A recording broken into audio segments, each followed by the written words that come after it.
डोळ्यानी येतात, यशोदा माता रडायला लागल्या. ऐका बरं, असं या गोकुळातलं वृंदावनातलं एकही नव्हतं की ज्याच्या डोळ्यात अश्रू आले नाही.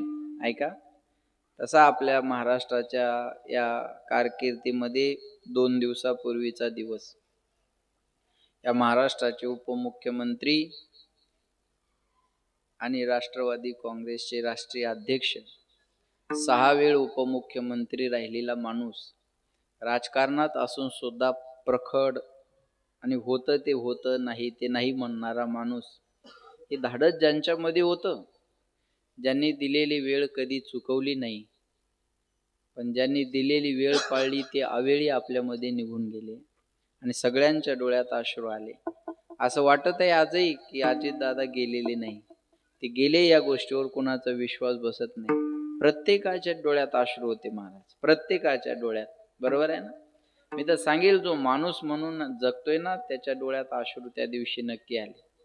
अचानक धक्का बसलाय, जे नेहमी वेळ पाळणारे आपल्यातून अवेळी निघून गेले आणि सगळ्यांचे डोळे पाणावले. अजून सांगू, हे बघा, माणूस आला तो मरणाराचा, याच्यात काही शंका नाही. सूर्योदय झाला की सूर्यास्त होणारे हे मान्य आहे. लक्षात, सूर्योदय झाला की सूर्यास्त होणारे हे मान्य आहे, पण संध्याकाळचा सूर्य जर दुपारी मावळला तर हे कुणाला मान्य होणारी गोष्ट नाहीये. अचानक सायंकाळी मावळणारा सूर्य जर दुपारीच मावळायला लागला तर ही गोष्ट पटण्यासारखी नाहीये. आणि असं आपल्या या महाराष्ट्राच्या कारकिर्दीत खूप मोठं राजकारणाचं नुकसान आहे बरं का. याच्यात लक्षात ठेवा, खूप मोठं. सगळ्यांच्या डोळ्यात अश्रू आले. मी म्हणेल, प्रत्येकाला वाटत होतं की आमच्या घरातला कोणीतरी सदस्य गेलेला आहे, आमच्या घरातला कोणीतरी माणूस गेला. एकीकडे ही अवस्था आहे, पण दुसरीकडे राजकारणी लोकांची घाई बघा. आज संध्याकाळी शपथविधी आहे. जे परिवारातली लोक नाहीत ते ढसाढसा रडतायत आणि या लोकांना अजून राख सुद्धा शांत झाली नाही, ते प्रेताची आग सुद्धा अजून थंडावली नाही. किती मोठी शोकांतिका आहे महाराज. याच्यामुळे म्हणतात, हे जग कोणासाठी थांबत नाही. आप मर गए डूब गई दुनिया. सगळं माझं बोलून, आप मर गए डूब गई दुनिया. लक्षात आलं का? हे जग कुणासाठी आजपर्यंत थांबलं नाही. महाराज म्हणतात, 9 भी मर गए, 10 भी मर गए सहस्त्र 88, 33 कोटी देवता मर गए पडे काल के पास. लक्षात आलं? जो माणूस गेला तो गेला. लक्षात आहे. आणि या लोकांना राजकारण पडलंय आता. विठाला विठाला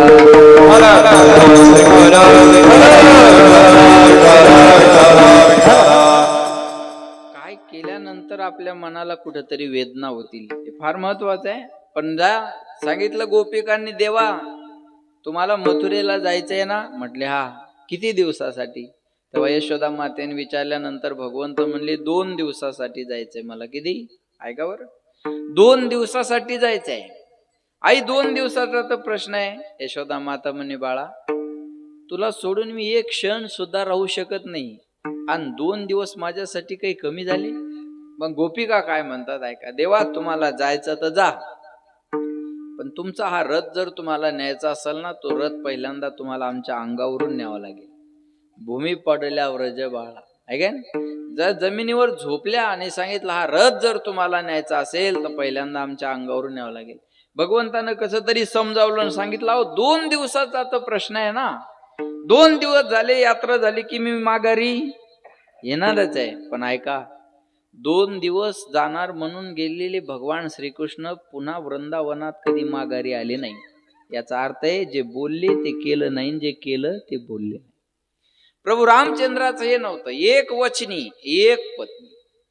सीता मातेशी अनन्य होत्या, एक पत्नी आणि एक बाणी. भगवान श्रीकृष्ण अनेक वचनी, अनेक पत्नी, अनेक बाणी.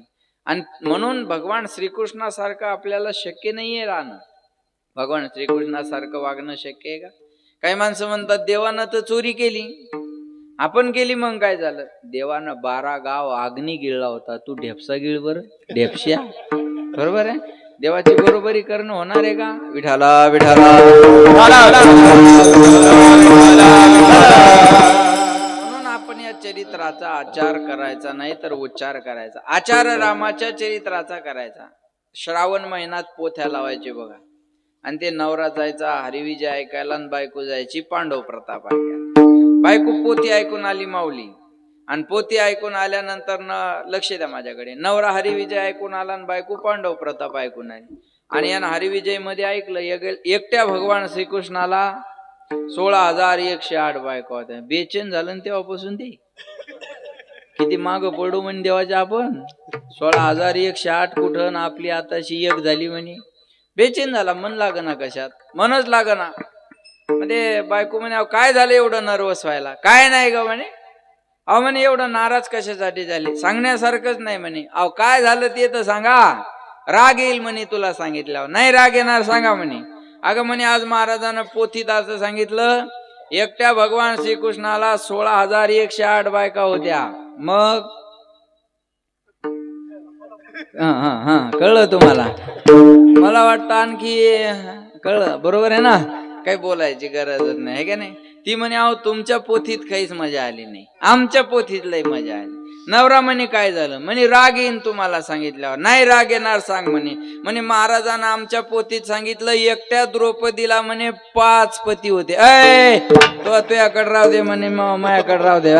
त्या देवाधिकाचं वेगळं काम असतंय म्हणे. हा, लक्षात आलं का? मला काय सांगायचंय, देवाची बरोबरी करणं आपल्याकडून शक्य नाही. लक्ष देत नाही का बरं का? म्हणून या चरित्राचा उच्चार करायचा, आचार करायचा नाही. त्या अगोदर काला शब्दाचा अर्थ लक्षात घ्या. काला शब्द कसा तयार होतो? का अधिक आला बरोबर काला. तारीख घेतली म्हणून आला. काला जन्माला काला याचा विचार करणं म्हणजे काला. जन्माला येऊन काय करायचं याचा विचार करणं म्हणजे काला. जन्माला आल्यानंतर मला काय मिळवायचं याचा विचार करणं म्हणजे काला. आणि मला शेवटी कुठं जायचं याचा विचार करणं म्हणजे काला. कोहम कतमिदम जातम कोवै करतास्य विद्यते. आहे मी कोण कोणी गावीचा, एकटा ठाईचा ठाई एक. कोणत्या गावचा आहे, कुठून आलो, काय करायचं, कुठं जायचं, या 2-4 गोष्टीचा विचार करणं म्हणजे काला. लक्ष येत नाही का बरं का? काला 3 देहाचा होत असतो. सूक्ष्म देहाचा काला वेगळा, कारण देहाचा काला वेगळा आणि स्थूल देहाचा काला वेगळा.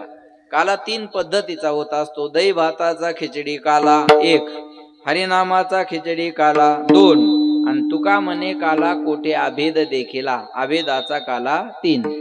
दही आणि लाही एकत्र केली की काला, नाम आणि प्रेम एकत्र केलं की काला, आणि जीव आणि ब्रह्म एकत्र झालं की काला. लक्ष देऊ नाही का बरं? पहिल्यांदा काला केला कोणी? यमुनेच्या वाळवंटामध्ये भगवान श्रीकृष्ण. अनेक जाती धर्मातले गोपाळ एकत्र केले आणि यमुनेच्या वाळवंटामध्ये काला केला तो भगवान श्रीकृष्णाने. आणि तदनंतर कलियुगामध्ये काला केला त्यांचेच अवतार असणारे महाविष्णूचा अवतार सखा. नंतर काला केला कुठं? एकच टाळी झाली चंद्रभागे वाळवंटी, आणि माझा ज्ञानराज गोपाळाशी लाह्यावर. तदनंतर काला केला चंद्रभागेच्या वाळवंटामध्ये कोणी? ज्ञानेश्वर महाराजांनी. महाराज म्हणले अनेक जाती धर्मातल्या संतांना एकत्रित केलं. बघा, पहिलं कीर्तन रावळामध्ये व्हायचा, पांडुरंगाच्या मंदिरात कीर्तन व्हायचं. मग मंदिरातलं कीर्तन वाळवंटात कशामुळं नेलं? ऐका, मंदिरातलं कीर्तन वाळवंटात नेलं कशामुळं माऊली? त्याचं एकच कारण आहे. मंदिरात कीर्तन व्हायचं देवाच्या, पण चोखोबा राहायला आत प्रवेश नव्हता. संत चोखोबा राहायला आत प्रवेश नव्हता. लक्ष देऊ नाही का बरं का? त्या काळीचा इतिहास आहे. मग नामदेवरायाचं कीर्तन असायचं आणि माऊलीनं टाळ घेऊन उभं राहायचं. टाळकऱ्याने स्वतःला लहान समजू नये. टाळकऱ्याची भूमिका माऊलीनं निभावलेली आहे. नामदेव कीर्तन करी पुढे देव नाचे पांडुरंग, आणि जनी म्हणे ज्ञान देवा बोलावंग. माऊलीनं टाळ घेऊन उभं राहावं, नामदेवरायाने कीर्तन करावं, पण चोखोबा राहायला मात्र बाहेरून कीर्तन ऐकावं लागायचं.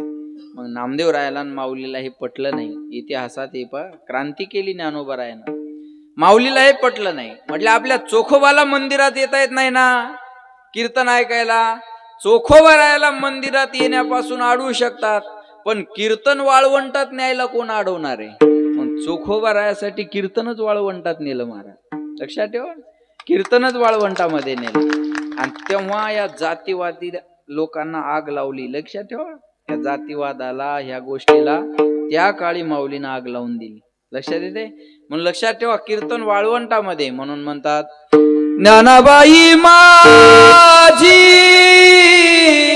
अनाथाची माया, ज्ञानाबाई माझी अनाथाची माया, ज्ञानाबाई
एका जनार्दनी पाय वंदितसे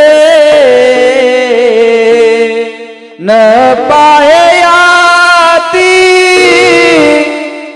कुळाचा विचार भक्त करुणाकर ज्ञानाबाई. क्रांती माऊलीने केली. मिळविली मांदी वैष्णवात.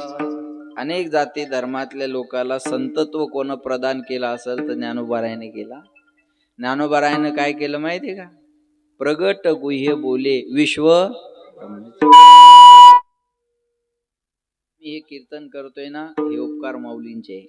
याच्या अगोदरची परंपरा पाहिलं तर एक गुरु एक शिष्य परंपरा होती. आदिनाथ गुरु, मच्छिंद्र तयाचा, मच्छिंद्रानी बोध, गोरक्ष वळला, गहेनी प्रसादे इथपर्यंत. इथून ज्ञानदेवा सार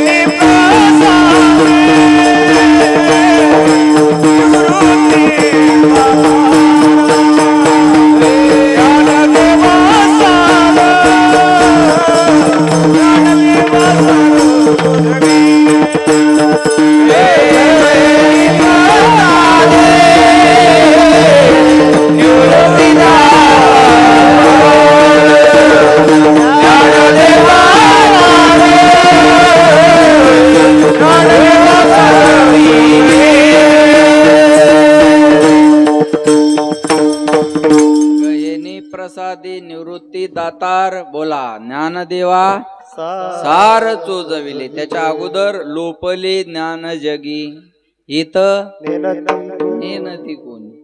उपकार आहे माऊलींचे. या उपकार आहेत ना. म्हणून तुकाराम महाराज काय म्हणतात? तुका म्हणे ज्ञानेश्वरा राखा पाया पैकी करा. मी तुमच्या पायाचा किंकर आहे म्हणजे दास आहे. सोपी आहे? पायीची वाहन हे उद्गार कोणाचे? सोपी गोष्ट नाही ना. हे माऊलीनं केलं. लोपले ज्ञान जगी हित नेनती कोणी, पण ते लोपलेलं ज्ञान प्रगट गुह्य बोले आणि विश्व हे उपकार माऊलींचे. म्हणून नंतर काला केला तो ज्ञानोबारायाने. काला म्हणजे काय? जीव ब्रह्माचं ऐक्य. अहो काला म्हणजे काय? देव पहावया गेलो, बोला, येताना दुसऱ्याची चप्पल घेऊन आलो. बरोबर आहे ना? नाही, देव पहावया गेलो, तेथे देवची होणी ठेलो. हा भेद गेला पाहिजे ना. आपला सामान्य भेद जात नाही. हा वंजारी, हा मराठी, हा कोळी, हा साळी, हा धनगर, हा भिल्ल, हा आटकर, हा राजपूत, हा वाणी, हा तेली, सामान्य भेद जात नाही आपला. बर मराठी येत तेवढ्यावर शांत राहत नाही. ह्यो 92 त्यो 96. त्याच्यात पुन्हा प्रकार आहे का? वंजारी हा मथुराजीन, तो लाडजीन. धनगर हा खुटेकर, हा हाटकर. माळी हा फुलमाळी, हा जिरेमाळी. मोहरीवाली कुठे मग आता? अवघडच काम. बरोबर आहे? बरोबर आहे का नाही? फुलमाळी, जिरेमाळी, मोहरी माळी कोण आहेत मग आता? लय अवघड करून ठेवलं आपल्या लोकांना. अजिबात नाही मारे. अरे हे गेलं पाहिजे. हे जाणं फार गरजेचं आहे. महाराज लक्ष देते तुम्हाला. मग ही ताकद जर कोणाची असेल तर ज्ञानोबारायांची. त्या काळी हो, आज जर ही सिच्युएशन असेल तर 700 वर्षापूर्वी काय असेल? 700 वर्षापूर्वी काय असेल? तेव्हा या क्रांती घडून आणणं ही सोपी गोष्ट आहे का? सोपी गोष्ट नाही महाराज. म्हणून 726 वर्ष झाले अजून लोक विसरत नाही ज्ञानोबारायांना. मला उदाहरण सांगायचंय. तुमचं नाव काय झालं? हा, गोरख भाऊ. तुमच्या वडिलाचं नाव सांगा. नागनाथ. तुमच्या आजोबाचं नाव सांगा. संभाजी. त्यांच्या वडिलाचं नाव नाही माहित? काय माणसे राव तुम्ही. जमीन किती आहे तुम्हाला अंदाजे? जमीन सांगा. 10 एकर. आता त्याला 10 एकर जमीन आहे. ज्या कुळात जन्म झाला, ज्या रक्तात जन्म झाला, ऐका, तेच नाही हा. इथं बसल्यापैकी माझ्या सहित कोणालाच हे सांगता येणार नाही. फार तर आई, वडील, आजोबा, फार तर पणजोबा, त्याच्यापेक्षा तर काही सांगता येणार नाही. आपण ज्या कुळात जन्म घेतला, परंपरेने ज्यांची संपत्ती आपल्याकडे, त्याच्या 4थ्या पिढीचं नाव आपल्याला माहित नाही. अरे 350 वर्ष झाले लोक छत्रपतीला आजही विसरत नाही. हा इतिहास आहे. आपल्या 4थ्या पिढीचा फोटो आपल्या घरात नाही. फोटो जाऊ दे, आठवत बी नाही ते कशी होते. आठवण मरू द्या, त्याचं नाव माहिती नाही. 4थ्या पिढीचं नाव आपल्याला माहित नाही. 350 वर्ष झाले लोक छत्रपतीला आजही विसरत नाही. कर्म आहे, क्रांती आहे ना. अरे जीवा महालांनी, नाभी समाजातल्या जीवा महालांनी शिवाजी महाराजांसाठी जीव द्यावा. होते जीवाजी, बोला, म्हणून वाचले शिवाजी. हा, आज बरोबर आहे ना? लक्षात येते का? लक्ष द्या माझ्याकडे. होते जीवाजी म्हणून वाचले शिवाजी. आज मी गाडी पळवत होतो ना, ते म्हणायचे दम्मान चला दम्मान. अहो म्हणलं काय टेन्शन घेऊ नका. छत्रपती शिवाजी महाराजांसाठी नाभी समाजातल्या जीवा महालांनी, बोला, जीव दिला. लोक वायफाय देत नाहीत. वायफाय देत नाही लोक. जीव देणं सोपी गोष्ट आहे. लक्षात ठेवा राजे. सांगितलं माझ्यापेक्षा तुम्हाला जगण्याची गरज जास्त आहे. तुमच्यासाठी मी बलिदान द्यायला तयार आहे. अरे मरणाची स्पर्धा चालली होती छत्रपतीसाठी. पण एक सांगू तुम्हाला, शिवाजी महाराजांसाठी जीवा महालानं जीव द्यावा, याच्यासाठी राजा सुद्धा छत्रपती सारखा लागत असतो. राजा सुद्धा तसा पाहिजे ना. तेवढा समावेशक दृष्टीचा राजा दुसरा झाला नाही. ही क्रांतीच आहे का नाही? ही क्रांती आहे. ही क्रांती आहे. आणि क्रांती केली ज्यांनी क्रांती केली ते आठवणीत आहे. बरोबर आहे ना? ते आठवणीत आहेत. लक्षात ठेवा. म्हणून माऊलीनं क्रांती केली. कलियुगामध्ये जर काला कोणी केला असेल तर ज्ञानोबारायानं केलेला आहे. एकच टाळी झाली चंद्रभागे वाळ, माझा ज्ञान राजा गोपाळाशी, तो काला आपल्याला मिळणार हे आपलं भाग्य आहे. विठाला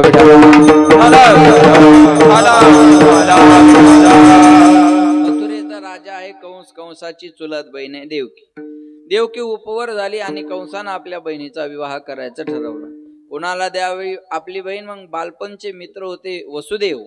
वसुदेवासोबत देवकीचा विवाह सोहळा करायचं ठरवलं. आणि दोघांचा विवाह सोहळा झाला. दुसऱ्या दिवशी गावातून आनंदानं वरात निघाली. आणि त्या वरातीमध्ये एक विरजण पडलं. जसं या महाराष्ट्राच्या राजकारणात 2 दिवसापूर्वी विरजन पडलं ना, बस तसंच झालं. आनंदामध्ये विरजन पडलं. काय? आकाशवाणी झाली. हे मूर्ख कंसाच्या बहिणीची, तू एवढ्या आनंदानं वरात काढत आहे, हिच्या पोटी येणारा 8वा मुलगा तुझा वध करणार आहे. आकाशाची वाणी सांगत असे, कंसा माने हा भरवसा बोलण्याचा. आकाशवाणीनं सांगितलं, हिच्या पोटी येणारा 8वा मुलगा तुझा वध करणार आहे. हिच्या पोटी येणारा 8वा जर मला मारणार आहे तर हिला कशाला जिवंत सोडायचं. गुरुनाळकर तलवार काढली, घेऊन या खडग माराया धावला. हात तो धरिला वसुदेवे, हात तो धरिला वसुदेवे, हात तो धरिला वसुदेवे. देवनिया खडग माराया धावला, देवनिया खडग माराया धावला, देवनिया खडग माराया धावला, देवनिया खडग माराया धावला. हात तो धरिला वसुदेवे, हात तो धरिला वसुदेवे, हात तो धरिला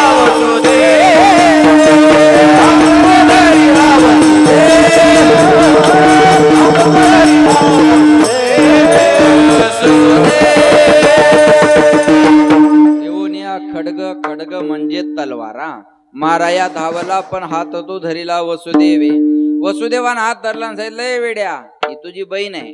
बहिणीला मारल्यानंतर तुझ्या नावाला कलंक लागेल. मरावं तर कधी ना कधी लागणार आहे, फक्त कलंकित होऊन मरू नका. हे बघा, मेल्यावर आपलं काही मागं राहणार नाही. मेल्यावर आपले कपडे जाळून टाकणार, राख नेऊन टाकणार, हाडं नेऊन टाकणार. अहो काय उदाहरण मोठं आहे. राख सुद्धा शांत होऊ देत नाही लोक. काय राहतं मेल्यावर आपलं, सांगा. काय लक्षात आलं? कपडे जाळून टाकतात. कपडे जाळतात ना. मी एकाला म्हणलं, का हे मेलेल्या माणसाचे कपडे का जाळतात? म्हणे महाराज, त्याच्या आठवणी आपल्याला सतावतात ना. म्हणलं मग त्यानं बांधलेलं घर जेसीबीन पाडाय पाहिजे. त्यानं का कमी पाणी मारलं होय शिवा? हा, त्यानं 6 मजल्याला पाणी मार त्यानं का कमी पाणी मारलेलं आहे त्याच्यावर? मला सांगा, बरोबर आहे का नाही? त्यानं घेतलेली गाडी एखाद्या महाराजाला दान करायला पाहिजे होय किशोर? हा, बरोबर आहे का नाही? आणि नवी येतेवाच करायला पाहिजे, जुनी झाल्यावर नाही. लक्षात आलं का? त्यानं घेतलेली जमीन एखाद्या मठाला दान करायला पाहिजे. त्या आठवणी नाही का? या भाऊ या, इकडे या. ते आवाज लय तिथे, इकडे या. लक्ष देऊ नाही का? बघा, अरे त्यानं काही जमीन साधी काढले. अरे तुमच्या इकडे धुरा म्हणतात का? बांध. त्यानं वखरावर पाय देऊन बांध काढले लोकांचे, जमीन वाढवली. त्यानं रातच्या दगड सरकवले. नाही कळलं का तुम्हाला? रात्री खुना सरकवल्या त्यानं. म्हणतो इथंच होती, मी तर झोपलेलो होतो. बरोबर आहे ना? मग ह्या का कमी आठवणी आहे का? कपडे तेवढे जाळा, बाकीचं काय सगळं ठेवा. असंच आहे ना. स्वार्थी जग आहे का नाही? स्वार्थी जग आहे ना महाराज. किती मोठं उदाहरण आलं आपल्या पुढे. किती स्वार्थी लोक आहे ते. अरे यांना काही भावना, हृदय काही आहे का नाही? किती अवघड गोष्ट आहे. आज महाराष्ट्र हळहळतोय त्या गोष्टीनं. आणि यांना पुढं अध्यक्ष कोण करायचं आणि मंत्री पण कोणाला द्यायचं? अरे नीच लोक आहे ते. यांच्यासारखे नीच लोक नाही महाराज. काय या लोकांवर भरोसा ठेवता आणि गावागावात भांडणं करता? माझं बोलणं कळते का तुम्हाला? या लोकांवर विश्वास ठेवून भांडण करता. भावकी सोबत, भावासोबत लाजा वाटल्या पाहिजे आपल्याला. हे उदाहरण घ्या ना आता. एवढं याच्यापेक्षा, अरे याच्या परिवाराचे होऊ शकले नाही तर मतदाराचे काय होणार आहे? काय मतदार तुमचे काय होणार आहे ते? आणि ते दिल्लीला आणि तुम्ही गल्लीत त्याच्यासाठी भांडणं करता. शोकांती काय? जरा जागे व्हा, जागे व्हा. गाव जपा, संबंध जपा, मैत्री जपा, भावकी जपा. मग पुढचं त्या गोष्टी पुढं राहिल्या. कळलं माझं बोलणं? बस याच्यातून प्रत्येक गोष्ट घडली की माणसानं काहीतरी शिकलं पाहिजे. आणि जो शिकत नाही ना तो मूर्ख आहे. विठाला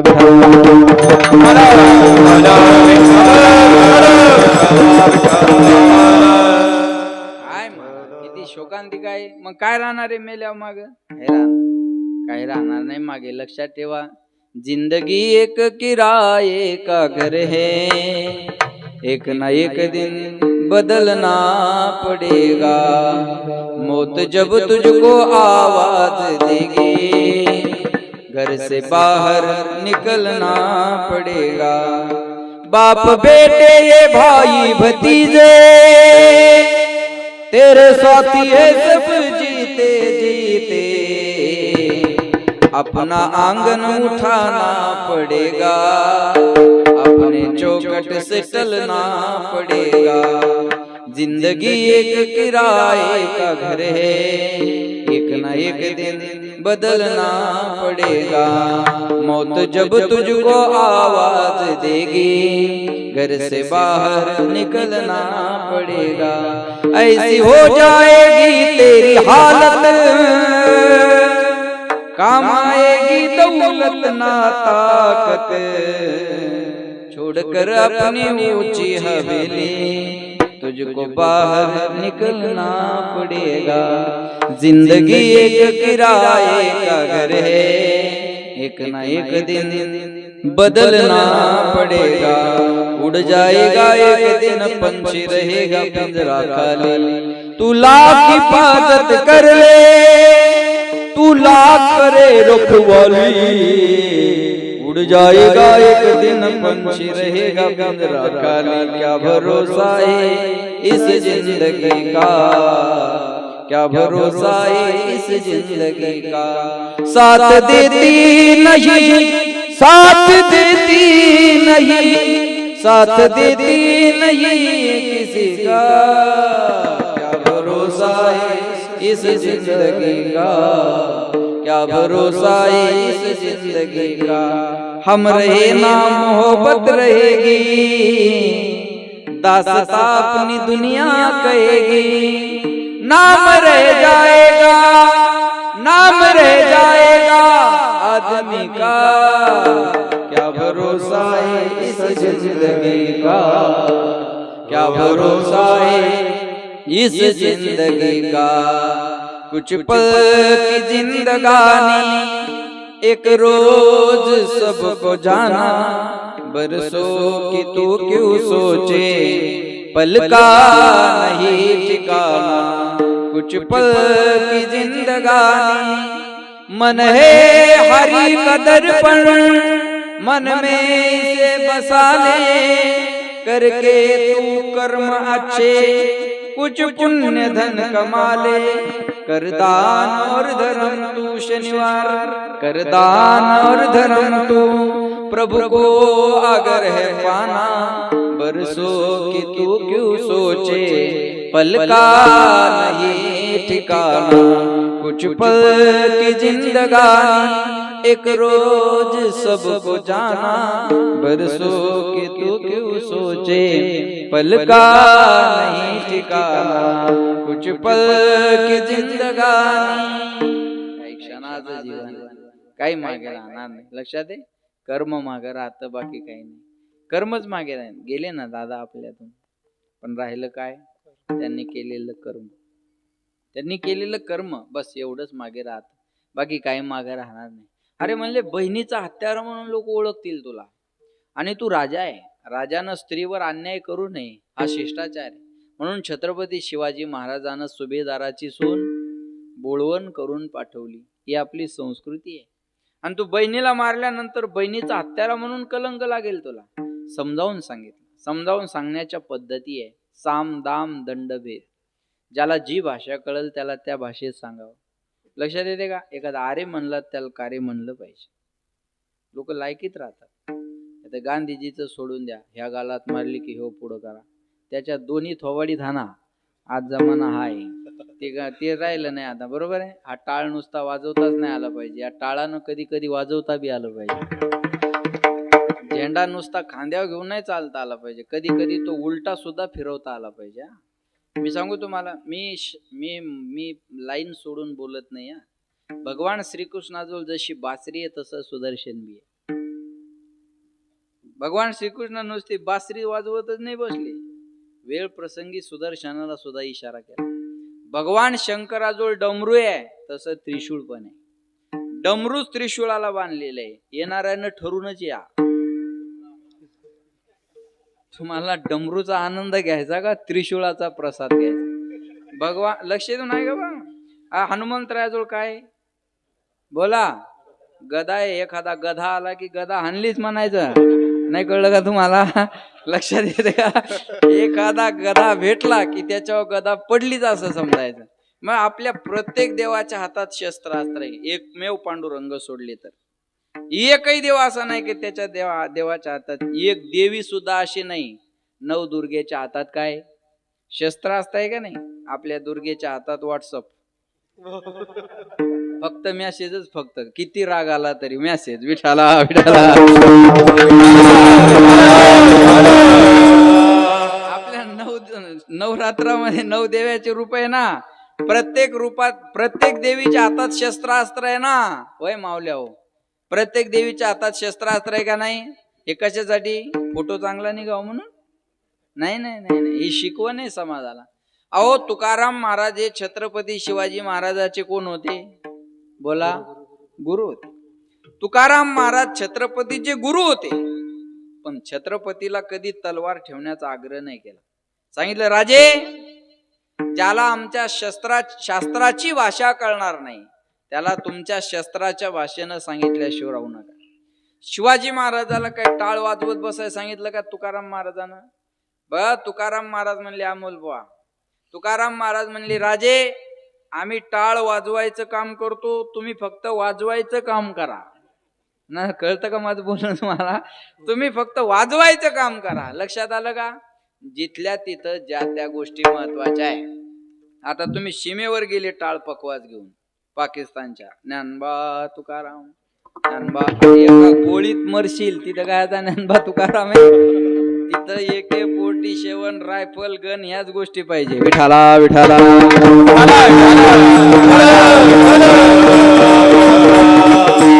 समजून सांगण्याच्या पद्धती आहे. वसुदेवान विचार केला, आपण जर याला ताकदीनं समजून सांगाव तर हा आपला ऐकणार नाही. हे बघा, पहिल्यांदा हात जोडून सांगाव, कर जोडो निवी नवी तो तुम्हाला, तुम्ही वासुदेव वासुदेव म्हणा. कर जोडो निवी नवी तो तुम्हारे, तुम्ही वासुदेव वासुदेव म्हणा. जोडो निवी नवी तो तुम्हारे, तुम्ही वासुदेव वासुदेव म्हणा. कर जोडो निवी नवी तो तुम्हारे, तुम्ही वासुदेव वासुदेव म्हणा. तुम्ही वस्तू विषय कामा, तुम्ही वासुदेव वासुदेव म्हणा. वस्तू विषय कामा, तुम्ही वासुदेव वासुदेव म्हणा.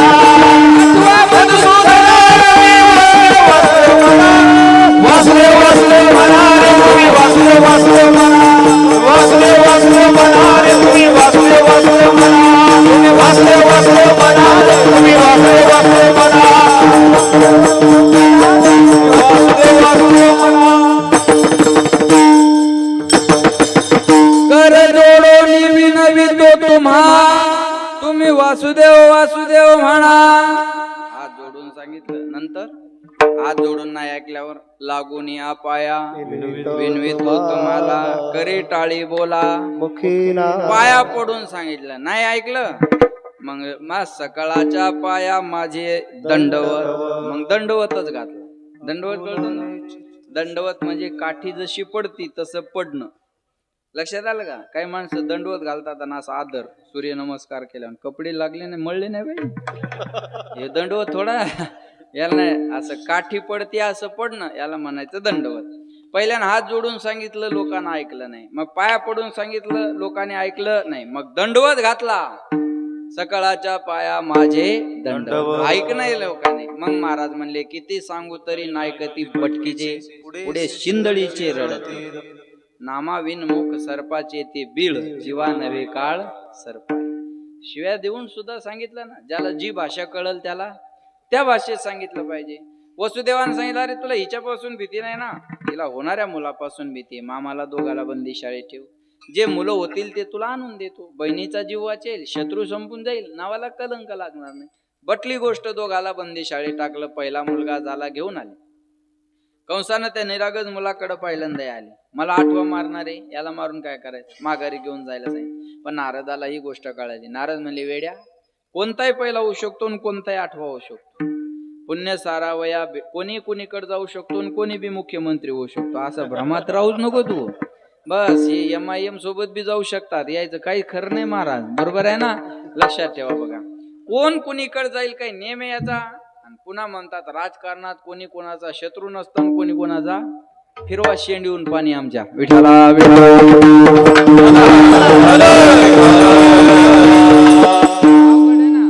आहे. बोलताना काय म्हणतात, काही झालं तरी आम्ही यांच्या सोबत जाणार.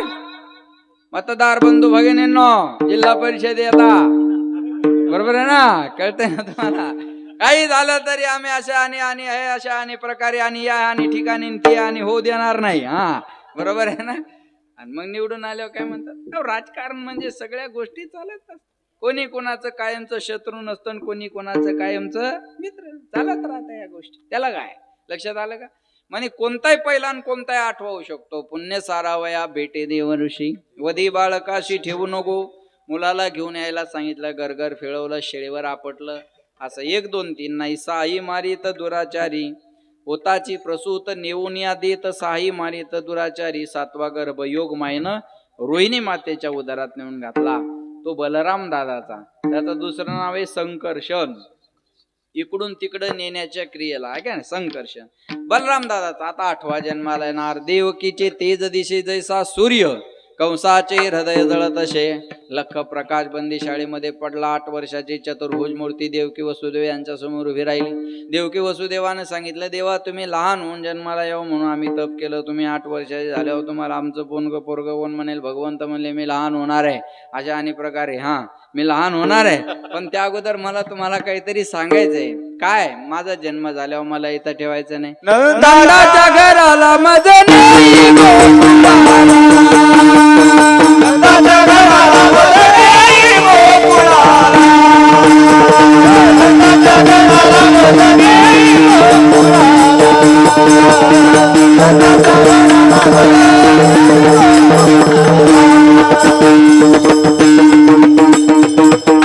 माझं घराला माझं नाही गोकुळाला. मला नंदाच्या घराला घेऊन जा. तिथं माया जन्माला आली असेल, तिला इकडे घेऊन या आणि मला तिथं ठेवून द्या. किती सोप आहे. हातापायात बेड्या, दाराला कुलप, कंसानं पहारा डबल केला. नेणं सोपं आहे का. मला घेऊन जा आणि तिथं ठेवून द्या आणि तिला घेऊन इकडे या. एवढं सोपं असतं का ते. बोलणं सोपं असतं, करणं अवघड असतं. बोलणं सोपं आहे. आता हे 4 धामची यात्रा केली म्हणणं सोपं आहे, पण त्यालाच माहित केदारनाथला ज्या दर्या दिसत होत्या,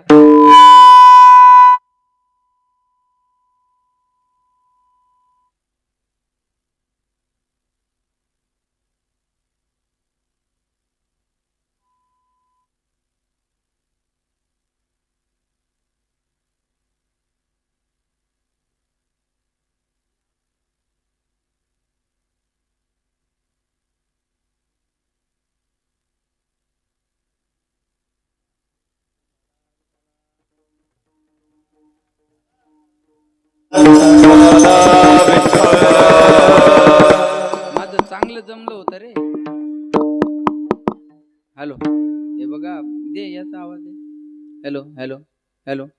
माझं पहिलं होतं तसं कर. माऊली ते जसं होतं तसं करायला लावा. आता कशाला म्हणले आवाज वाढवा आणि हे करा. त्या पहिल्या करून द्या. माझं जसं होतं विठाला ऐका लक्ष. मला इथं ठेवायचं नाही, मला नंदाच्या घराला घेऊन जा. बोलणं सोपं असतं. आता बघा ते मी म्हणलो जसं होत तसं करा, हे बोलणं सोपं आहे, पण ते बिघडलं काय मुळे काय माहिती. ते जर म्हणला या बरं इथं करा बरं तुम्ही, मग काय करावं. मग जमणार आहे का आपल्याला. बोलणं सोपं असतं, करणं अवघड. कोणती गोष्ट लक्षात ठेवा. म्हणजे नेणं सोपं आहे तुम्हाला, म्हणले त्याची चिंता तुम्ही करू नका.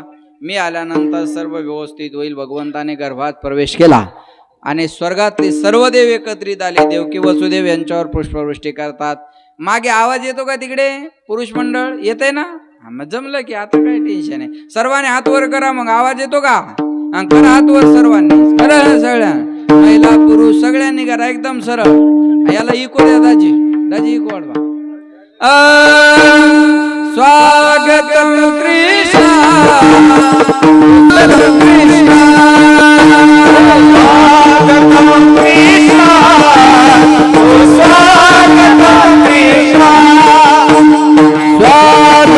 कृष्ण स्वागतम कृष्ण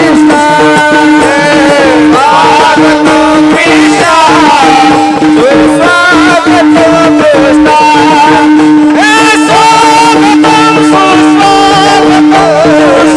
स्वागतम कृष्ण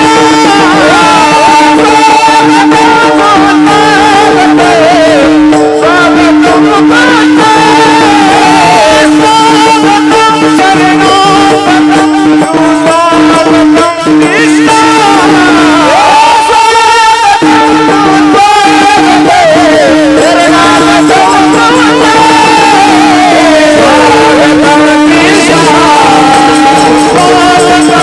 देविया